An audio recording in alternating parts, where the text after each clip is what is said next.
Hola, ¿qué tal? Bienvenidos a Escuela Peruana de Derecho Constitucional. Comenzamos el mes de mayo. Al respecto, se dieron las típicas acciones en torno a la conmemoración del Día del Trabajador. El presidente Martín Vizcarra condecoró con la Orden del Trabajo a diversas personalidades de nuestro país, entre ellas al reconocido Monseñor Luis Bambarén, uno de los más preclaros miembros del clero, que durante toda su vida pastoral ha estado siempre intercediendo por las causas de los más desfavorecidos, entre ellos, por supuesto, los trabajadores.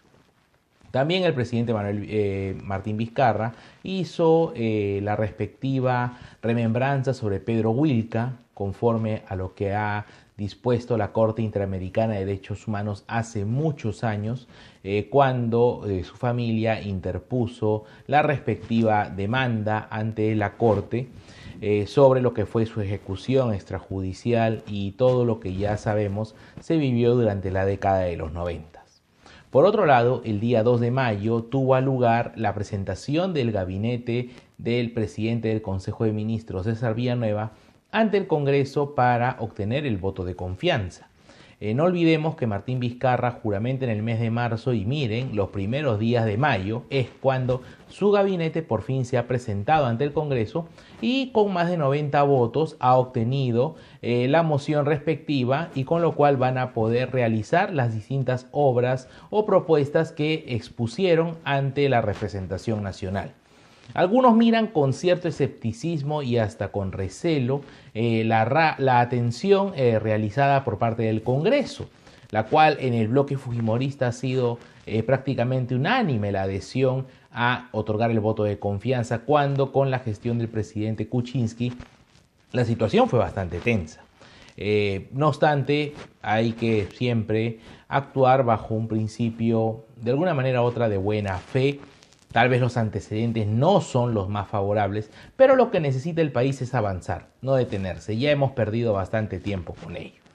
Sin embargo, es claro y definitivo que no se puede transar con la corrupción ni con aquellos que cometen prácticas condenables hacia la democracia, ¿no? En el sentido de afectarla, lesionarla, impedir que ésta concrete sus objetivos. Sobre todo más aún porque no buscan la libertad, la igualdad o la lucha por los derechos, sino tal vez solo saciar una sed de venganza que ya por bastantes meses la hemos visto exhibida desde los fueros parlamentarios y del Ejecutivo, y trayéndonos pues un espectáculo bastante vergonzoso. Confiemos que esta etapa que comienza con Martín Vizcarra representa en sí una situación hacia el progreso del país. Y al respecto de ello queremos comentar el día de hoy específicamente sobre la propuesta presentada por César Villanueva, donde solicita se otorgue facultades, el Congreso le dé facultades al Ejecutivo para legislar. Son 6 ejes que se han pedido y al respecto de ello el Congreso va a tener que deliberar si es que le otorga la potestad de legislar al Ejecutivo y en el plazo de 60 días realice las normas que están requiriendo. Específicamente los ejes corresponden a lo siguiente. Por un lado está materia tributaria y financiera. Por el otro está la gestión económica y competitividad. Un tercer eje de las facultades que se piden para legislar corresponde a la reconstrucción y cierre de brechas en infraestructura y servicios. El cuarto eje está referido a integridad y lucha contra la corrupción. El quinto eje es relativo a la prevención y protección de personas en situación de violencia y vulnerabilidad. El eje final está referido a la modernización del Estado. Vamos a comentar algunos aspectos y también procuraremos, si se concreta el otorgamiento de facultades, hacer un análisis en los próximos meses de las normas que finalmente sean publicadas por el Ejecutivo. En este sentido vamos a enfatizar algunas ideas que se están exponiendo en los distintos ejes. Por ejemplo, en la cuestión tributaria y financiera, el Ejecutivo señala que hay la necesidad de reformar lo relativo a la ley del impuesto a la renta, a la ley del impuesto general a las ventas y también revisar algunos criterios sobre exoneraciones tributarias. Ni qué decirlo, también están proponiendo hacer cambios al Código Penal a efectos de castigar con mayor severidad la elusión y también la evasión tributaria. Sobre ello hay que enfatizar, no olvidemos que nuestro país tiene una presión tributaria bastante baja, los niveles de impuestos no llegan a toda la población que debería ser, existe una serie de grandes empresas denunciadas continuamente que no honran sus obligaciones tributarias, pero también existen ciudadanos que no cumplen con sus tributos. Están viviendo al margen de la formalidad y como tal eso repercute al final en toda la política estatal que termina con desfalcos en el fisco y no pueden asumir sus obligaciones. Precisamente se refiere de cambios en el Código Tributario, pero queremos ser claros y si este mensaje puede llegar a los miembros del Ejecutivo, es importante, sí, combatir la evasión tributaria, garantizar de que se honren las obligaciones, está en la Constitución, todos los peruanos tenemos el deber de contribuir, pero también no olviden de que hay exoneraciones que han favorecido a las clases medias, que son finalmente las que sostienen a este país. Por un lado tenemos a un sector entre pobreza y pobreza extrema que no están en capacidad de tributar, pero los programas sociales como Coaliguarma, CIS, también por supuesto la educación gratuita que se brinda en las diferentes escuelas son sostenidas con los impuestos de los empleados del sector público-privado que en sus boletas de remuneraciones, que en sus recibos por honorarios ven en cada oportunidad la parte reducida que va directamente a las arcas del Estado. No está mal, uno contribuye con gusto sabiendo de que se va a usar ese dinero adecuadamente para mejorar la condición de vida de los peruanos. Pero es decepcionante que luego nos enteremos que el dinero que tanto esfuerzo nos costó ganar y que una porción la compartimos con el Estado termina en manos de terribles funcionarios que obtienen beneficios, enriquecimientos indebidos o que peor aún se usa en actividades que al final no llegan a nada bueno. En ese sentido tengan en cuenta, presidente Vizcarra, señor César Villanueva, que si queremos impulsar la formalización tributaria, comencemos alentando y dando un buen ejemplo en el uso de los recursos. Ya se ha denunciado terriblemente este tipo de alquileres que se daban por algunas entidades, lo cual constituye una cachetada a la pobreza y un mal uso de los recursos públicos. Esperemos que esas situaciones no se vuelvan a dar. Por otro lado, en la gestión económica y de competitividad se está hablando sobre la estabilización de los precios del combustible. Recuerden que en los últimos meses el precio de la gasolina y otros productos derivados del petróleo han aumentado. Creo que el Ejecutivo ha tomado el toro por las astas al proponer una legislación sobre este asunto, pero también nos señalan otros aspectos. Por ejemplo, lo relativo a la pesca y acuicultura. Sí es necesario meterse a fondo en la situación de los pescadores de nuestro país, que han padecido por varios, digámoslo así, inconvenientes, no solamente los pescadores artesanales, sino también los empresarios del rubro que han tenido un ministerio de la producción con bastantes complicaciones y con pocas salidas o propuestas a sus problemas. Recordemos que Martín Vizcarra juramenta a un presidente en el mes de, a un ministro de la producción en el mes de marzo, y una semana o 2 semanas atrás ha sido cambiado por no poder solucionar adecuadamente el problema de los pescadores de nuestro país que estaban próximos a un paro. Al respecto, las actividades extractivas siguen generando empleo en nuestro país y sobre todo están vinculadas a la alimentación. Y en ese sentido hay que darle el cuidado y la atención debida. Por supuesto, también se está hablando de la legislación sobre la reconstrucción, el tercer eje que comentamos al inicio. Todavía hay peruanos que están sin poder progresar desde las consecuencias nefastas del niño costero, pero también están proponiendo algunos mecanismos para obtener bonos de vivienda y también para que se generen servicios de saneamiento mucho más efectivos. Eso también contribuye a la dignidad de las personas que requieren agua y desagüe para poder combatir de esta manera también las enfermedades y plagas a las que se ven expuestas por las inadecuadas condiciones en las cuales viven.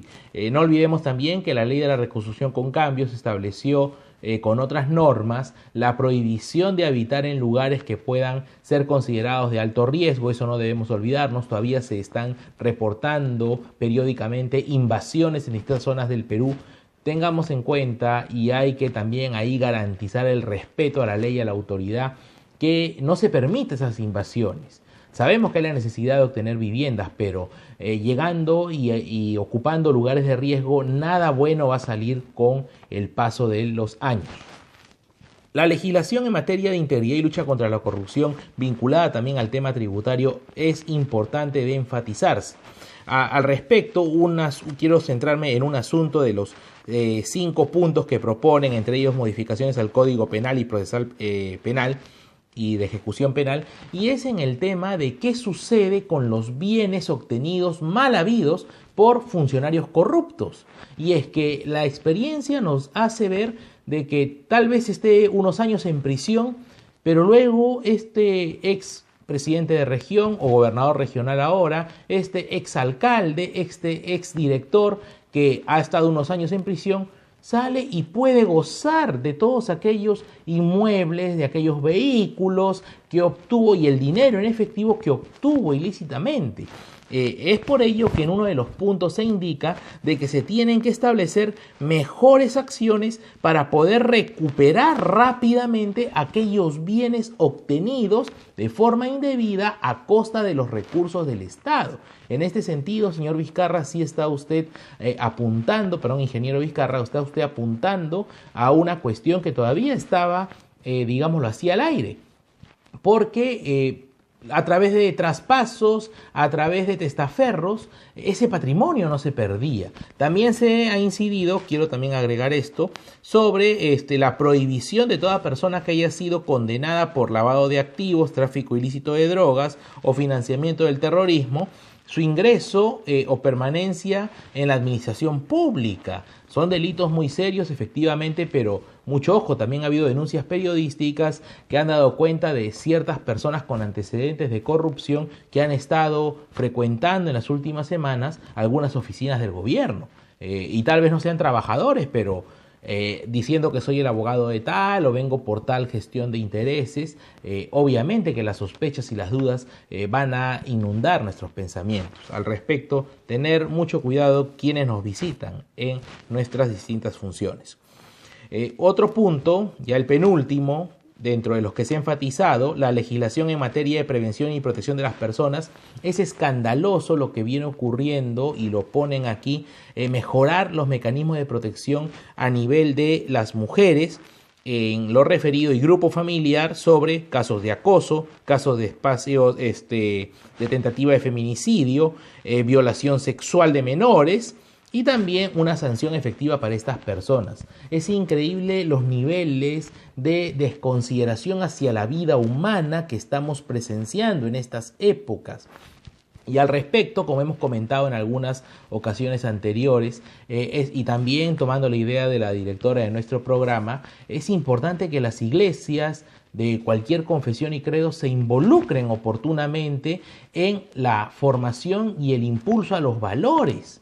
Los sacerdotes, como Monseñor Ramarén, que ha sido condecorado hace unos días, se han caracterizado por acercarse, o más aún tienen la virtud de estar con su pueblo, de estar con la gente. No hay nada de malo en que un pastor, un sacerdote, un clérigo le hable a la ciudadanía, evocando también, ¿por qué no?, desde la perspectiva bíblica, la palabra de Jesús de Nazaret o también la palabra de Dios, y enfatice la importancia de amar al prójimo. Pero en los últimos años viene una política constante de que no, que la iglesia no debe meterse, que el Estado debe ser 100% laico. Nadie está en contra de esos principios. Pero miren las consecuencias que nos está dejando alejarnos también del alimento moral, espiritual. Creemos que el ser humano es absoluto y, apelando a filosofías del siglo XIX, el hombre no necesita a Dios. Veamos en el siglo XXI las nefastas consecuencias, siendo la más representativa un total desprecio por la vida humana, subirse a un auto y quemar a una pobre mujer, acosar y lastimar. Hoy día salió la denuncia, hoy jueves 3, aquí en la capital, en Miraflores, a una trabajadora bancaria. Es terrible, y desde acá también rechazamos ese tipo de actitudes, pero también procurando proponer soluciones. ¿Dónde están los valores de la familia? Presidente, ministros, hay que dirigirse al país, pedir apoyo por un lado de las iglesias, pedir apoyo también de las facultades de psicología de las universidades y dar un mensaje claro. Está mal lo que están haciendo, así de sencillo, nadie lo dice, parece. Ninguno de los funcionarios que salgan a exigir y señalar, más aún, que va a haber castigos severos, y no solamente debería ser a los agresores, sino a los hogares. Porque a veces dicen, no, él es así, nos deshacemos del problema, ya que crezca y se vaya. No, es una condición lamentable la que padecen en muchas familias, donde se ha perdido el respeto y la solidaridad y los valores para con el prójimo. Finalmente, en materia de modernización del Estado, hay algunos aspectos en torno a, por ejemplo, la consolidación de las mancomunidades municipales y regionales, también la reorganización y delimitación de competencias y regulaciones sobre entidades públicas en el gobierno nacional y subnacional. La modernización del Estado sí ha avanzado bastante en los últimos años. Hay mejoras notables, por ejemplo, en la gestión de trámites administrativos, por ejemplo, también en la prestación de servicios. Hoy en día pues se tiene la posibilidad de que a través del internet se generen constancias, duplicados de DNI, se pueda ver el estado de un trámite en el Poder Judicial, cómo va avanzando un proceso. Esas cuestiones ayudan mucho. Y sin ánimos de retroceder mucho, hay otro aspecto que también sí estaba resaltado para mencionarse, es en la cuestión de gestión económica y competitividad, un mecanismo que, y va de la mano con la modernización del Estado, es la propuesta del gobierno de fortalecer la educación técnico-productiva para elevar la empleabilidad y competitividad, especialmente de los jóvenes. Los CEPROS, las instituciones técnico-productivas están cada vez con mayor deserción, pero es paradójico cuando tenemos un 20% de ninis en nuestro país. Nini se le conoce a los jóvenes que ni estudian ni trabajan, estadísticamente se les conoce como ninis. Están cerrando los centros tecnológicos estatales, muchos de ellos gratuitos, y tenemos jóvenes cruzados de brazos. Sí están incidiendo en un punto importante, y los colegios públicos también tienen que jugar su papel con sus profesores para incentivar. Se necesitan maquinistas, se necesitan obreros, se necesitan sastres, se necesitan también barberos, labores técnico-productivas que incidan sobre todo en el sector industrial y también en el sector servicios. Confiemos pues de que si se otorgan estas facultades, sean usadas adecuadamente. El gobierno de Pedro Pablo Kuczynski comenzó con altas expectativas. Somos testigos de cómo ha concluido su mandato presidencial, pero para complementar la gestión 2016-2021 entró el ingeniero Martín Vizcarra, que por el bien de los peruanos esperemos que concrete los objetivos. y una vez que le otorguen las facultades de concretarse plenamente, estaremos también aportando con ideas y analizando lo que se realice. Nos vemos en una próxima ocasión. Cuídense y agradecemos una vez más a nuestro auspiciador, el Chifa Internacional. Hasta luego.